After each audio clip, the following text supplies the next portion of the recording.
तुम्ही पाहत आहात MCN न्यूज मराठी। अकोट शहरातील कुरेशी समाज कृषी जनावरांच्या संलग्नित बैल म्हैस यांच्या खरेदी विक्रीचा पारंपरिक पद्धतीने अनेक वर्षांपासून व्यवसाय करीत आहेत।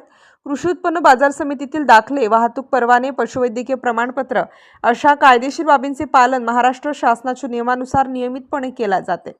मात्र काही संघटना व व्यक्ती कुरेशी समाजावर अतिरेकी पद्धतीने अन्याय करीत आहेत। समाज बांधवांना रोडवर अडवून अश्लील शिवीगाळ व मारहाण केली जाते। असे अनेक गंभीर प्रकार दिवसेंदिवस वाढत आहेत। हे अतिशय निंदनीय असल्यामुळे समाजावर होणारा अन्याय आपण दूर करावा अशी मागणी या निवेदनाद्वारे करण्यात आली आहे।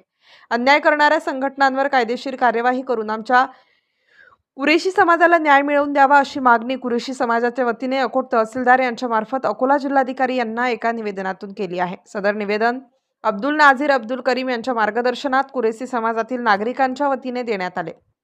MCN न्यूज मराठी करिता विशाल आगरे, अकोट।